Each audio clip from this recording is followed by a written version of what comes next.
leave a telephone number and a brief message after you hear the beep, and we'll return your call as soon as we can. This call is for Alex Burgus. This is Dr. Whitman from the James Oglethorpe Hospital. I'm calling you in concern for your mother, Dame Louise Burgus. Please try to make your way down here as soon as possible. You can reach me at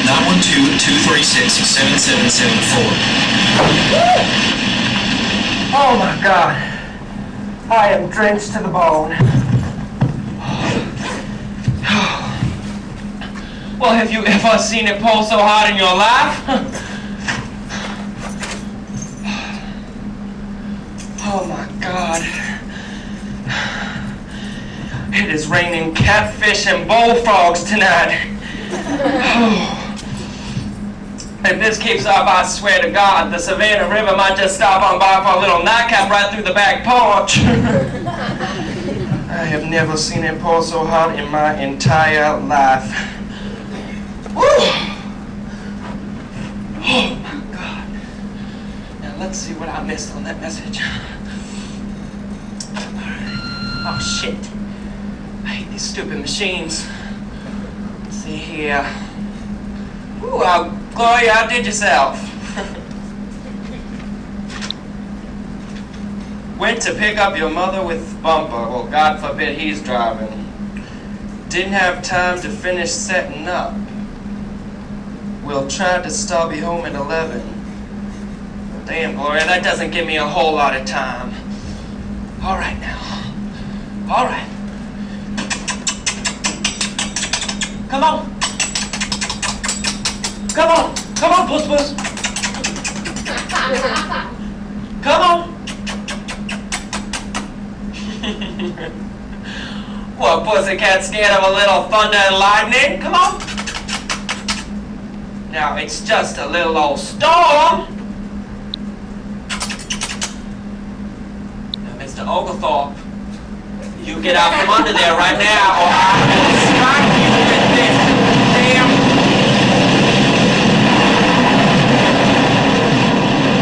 with this fork. Now, did a cat just jinx me? Oh, shit. All right now.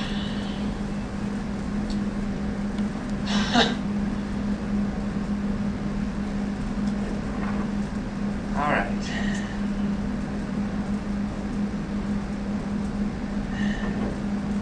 Well, God forbid the ghost of Mrs. Willick has decided to grace our home with her presence tonight. And we all know, since that stormy night, she was blown off her husband's boat into the bay some 100 years ago, that on stormy nights, perhaps this one in particular, she enjoys haunting innocent civilians. Now that's all we need. A river, no power, and an apparition all at the dining room table for my mama's welcoming home party. Now if any of you know my mama, and I know you all do, she is just too stubborn for her own good. She is the quintessential Southern belle of modern times, so whenever she's feeling ill, she decides to tell nobody. She was raised with etiquette books on top of her head and nothing but lacy, prissy ribbon dresses below. And after being graced as Miss Savannah of 73 the year before I was born, Dana Louise Burgus has become so fanatical about presentation and aesthetics that she will let no one take notice that our precious little Miss Savannah of 73 might be feeling under the weather. Now, if she had just gone to the doctor sooner when I told her to, she never would have been hospitalized with a severe case of no, mama, no buts about it. Please get in the car right now. I am going nowhere for no one. Mama, I'm serious, please. I don't want to have to resort to violence. Violence! How dare you threaten your mama? Mama, for the last time, get your behind in that leather seat. I'm warning you. All right, but if I'm gonna go to the doctors, at least let me put on some makeup. I can't let them see me like that. And Mama, please, duck your head in the car. And I really ducked her head in that car. The wonders of amoxicillin in my mama is finally gone to the hospital. It's her first visit to the hospital, in fact, and I am 24 years old. Can you imagine that? Now what do we have here? Doesn't that smell heavenly? What better aroma than my Aunt Gloria's Southern Cuisine Decatur Mama's Party?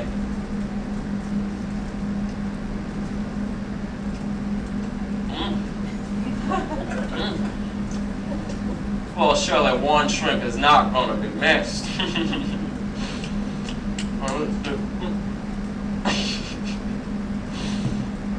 I can just see my Aunt Gloria right now. She must be running through that rain like a fluffy poodle, running from hell.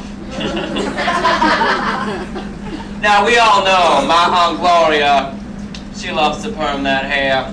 She has big hair, and I'm not just talking big southern hair, I am talking big hair. She loves to spritz it, she loves to spray it, she loves to bleach it, but most of all, my aunt loves to perm that hair. It looks like a big damn afro, if you ask me. She's been doing it ever since she started working at that salon, the Atlantic Star Salon down on Bay Street. You know the one. After that lousy drunk Lonnie left her. After the black and blue marks he left on her face, it's no wonder she was trying to improve herself. Now, if you want to know my personal opinion, and this doesn't go out my door, don't you dare tell Gloria about this. I think she really does it because competing with someone like my mama, who was blessed with curves like Elizabeth Taylor, my aunt's chest is as flat as a canvas, so she does it to compensate, so she perms her hair. And my grandfather Bumper, he hates her hair too. Ever since I was 4 years old and up, from grade school up until high school, we always had this game now.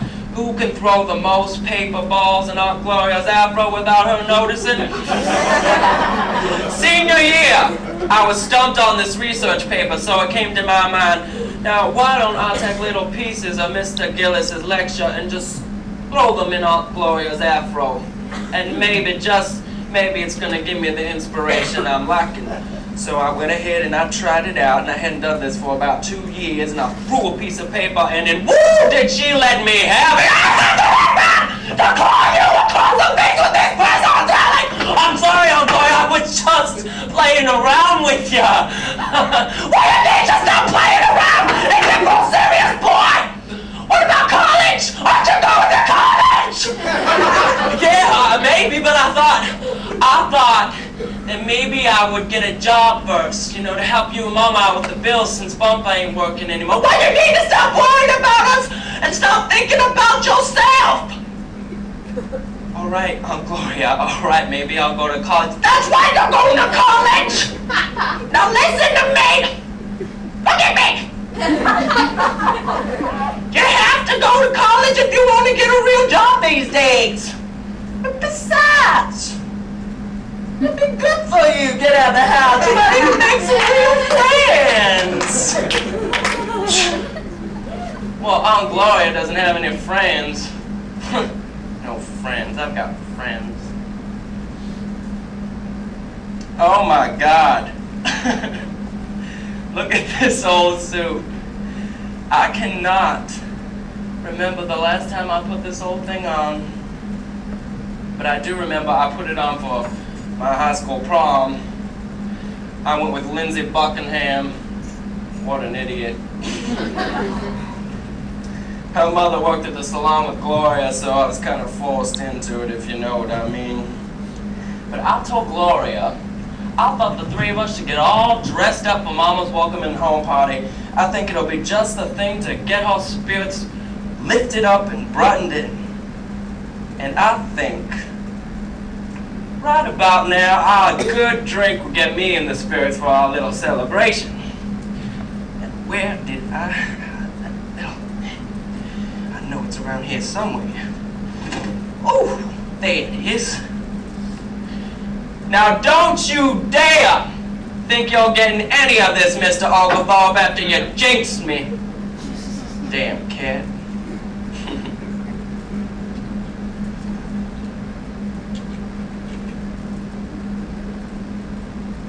Well, what?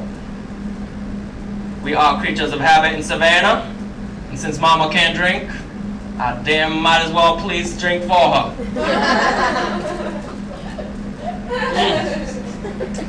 And that Stippy always does the trick for me.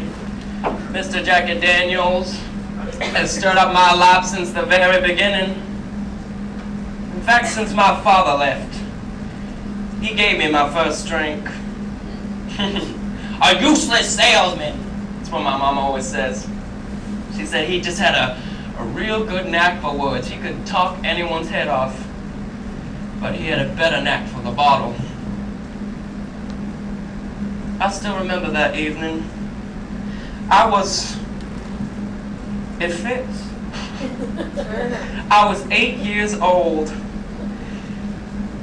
and he walked up to me, and he took me by the hand, and he took me out into our back porch. He sat me down on a wooden bench.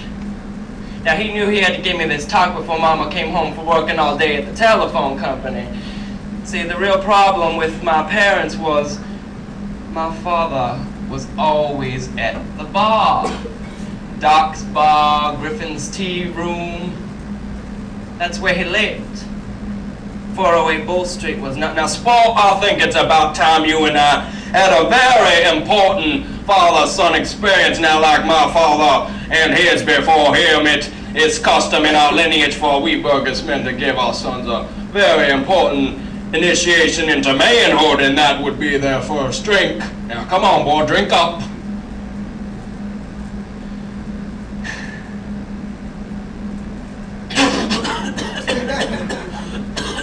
Oh, God.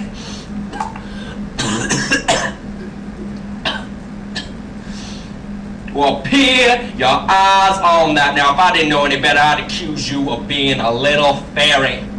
Now, son, let me give you some very important advice. A drink is never picked up to put down.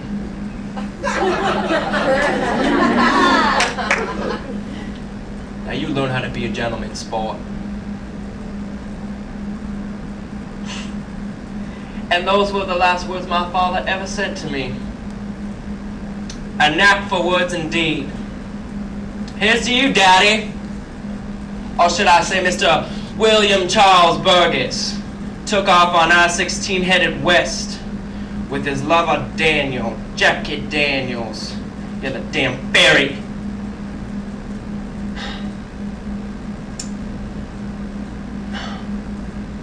Oh, shoot.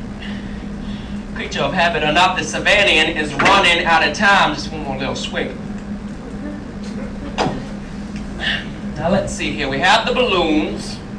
We have the party plates, the party hats, food. What else is in this little bag here? It's so hard to see anything. Ooh! Mama is gonna love all these little accessories. But, can I tell you a secret? The real surprise is what I have hidden behind the bookshelf. Yes, indeed. Let's see here. I do believe I put it behind this book. Can you guess what's inside? Well, I know you're never going to guess, so let me give you a few hints. Well, there's gumbo shrimp on a street. And that street's name is Bourbon. And to your ears, you can hear lots of jazz and blues music playing. And from the distance, this is for my benefit, not for Mama's, you can see lots and lots of topless women, and they are running right for me because this is 2 tickets to New Orleans for Mardi Gras. That's what I am talking about. Mama and I have been talking about going here since I was a little boy, and in just 1 week, it is finally going to happen. We both love the blues, and we both love a good celebration. So since she's been feeling ill, I've been thinking, I need to buy these tickets, and this is going to be the thing that is going to tickle the river and make the sun shine bright. Well, surprise, Mama! Now, if my grandfather, if he could hear this little horn, tonight surely would be a miracle indeed. See, my grandfather, he was diagnosed with Alzheimer's a few years back, so he is an ex-auctioneer. And if you know anything about Savannah, then you know there is more than 60 antique dealers in the district, and my grandfather was the best. He worked at Arthur Antique Smith Shop, you know, the one down on 320 West Broughton Street, and he could sell anything in that store. I remember my mama used to take me down there every Sunday. She'd hold my hand and we'd walk down the road, and we'd walk into that shop, and there would be my grandfather up on the podium, and the look in my mama's eyes, her green eyes would sparkle like emeralds. She was so proud of him. The things he could sell. Oriental rugs, paintings, glassware, old furniture, you name it, he could get those bids rolling. And we have ourselves here an authentic American Depot used by the famous Chief Tom Chichi. What a collector's time to go in his spines on the gentleman's trumpet piano. Do I hit $80 to the man with white linen suit? Do I hit $100 to the woman with the peacock feather? Do I hit $150 to the man with the suede shoe? Surely, if someone will outbid this woman for this, $100 to the woman with a $250 to the woman with a lovely peacock feather. Sold!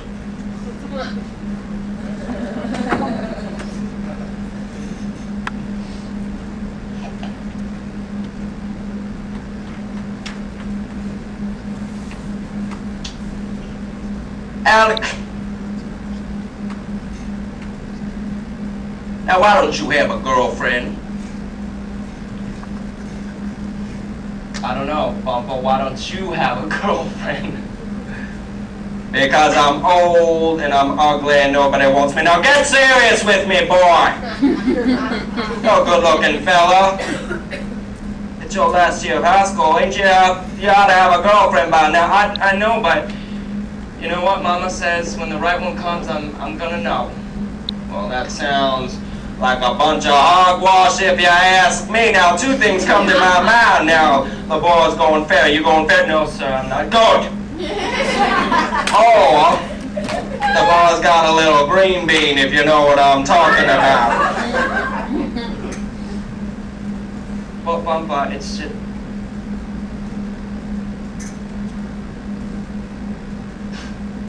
Bumpa, what did you spill all over the floor?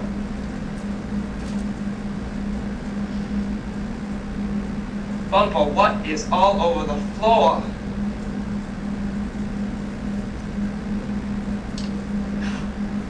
That was the conversation that made me realize that my grandfather was getting mighty old. Leaked his pants. I did go to college for a semester down in Charleston, but after grandfather was diagnosed, I figured someone has got to come home and take care of him while everyone was at work. And besides, I really miss being home. Savannah is my home. Well, my, and out of the dark comes the light! And my mama is coming home tonight. Well, it is past 11. They should be here already, and we are all set up for this party. Now, what could be missing? I should put on some good blues music for my mama. That'll hit the spot. Now, what do we have here? Now, we could put in some Eric Clapton, some Taj Mahal, some Aretha Franklin, another Muddy Waters, Nina Simone. There's a good one. I think I'm going to put on some Nina Simone. I just had the craziest thought. Now, ever since I was 4 years old and up, at every birthday party I can remember, I always had my mom put on this white angel dress for me. Now, it was real frilly around the shoulders and tied around the waist and flared out like a big southern dress. It looked like a big cupcake liner. and it was as white as this shirt. And I'd say to her, "Mama, come on, Mama, put on that shirt. Come on, Mama, put on the angel dress for me." And she'd stop dead in her tracks and go, "All right, but this is the last time, Alec." And she acted like it was a nuisance, but she loved to do it. And then she'd put on her red lipstick, and she'd comb her shiny brown hair, and she'd put on that angel dress for me. And then she'd come to her room, and she'd look downstairs and say, "All right, Alec, here I come." And she ran down the stairs, and then she'd start to spin for me. And she'd just start spinning and spinning. And all the fabric around the bottom of her dress, it just exploded like a big white balloon. And all the fabric around her shoulders went up into the air like angel wings. And I'd say, "Oh, Mama, you look like an angel, Mama. You're an angel." And she'd stop right dead in her tracks, and she'd say, "Well, honey, aren't you gonna dance with me? You're not gonna leave me here all by myself, are you?" And I'd say, "Oh no, Mama, but I have to put on the perfect song." And I put on Nina Simone. And I'd walk up to her, and I'd say, "Miss Burgus, may I have this dance?" And she'd put her arms around me. And she'd say, "Well, yes, you may." And we'd start dancing to That Pleases Me. And we'd sing along and say, "Do I move you? Is it thrilling? Do I groove you?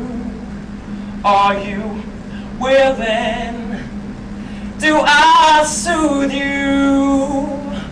Tell the truth now. Do I move you? 'Cause the answer better be." And I'd spin her around, and I'd dip her. That pleases me. Oh, I'm gonna let go of that. Now don't tell me you are fixing your hair and Bumper is driving, because you have me running late. It's 11. Well, this is him. Uh-huh. Uh-huh. All right. I don't understand. Well, they're on their way home, right?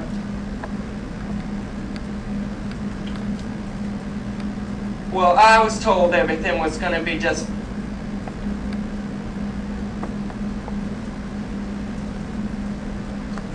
The amoxicillin.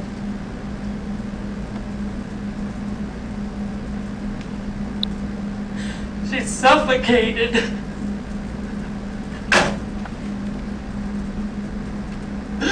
Oh my God. No, no, no.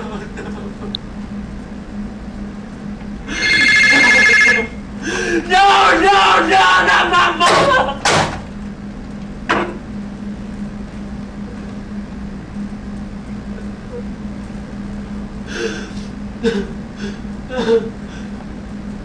Oh. Oh my God. I can't believe I just got so upset.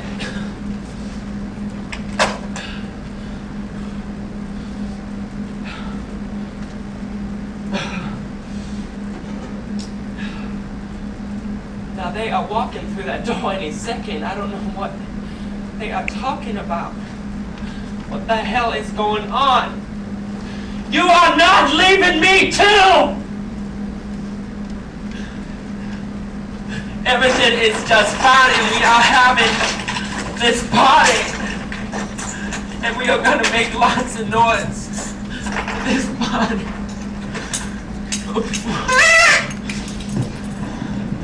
And they are walking through that door, I swear to you, and it's second now. And now at the count of 3, we are having this party. Now 1, 2.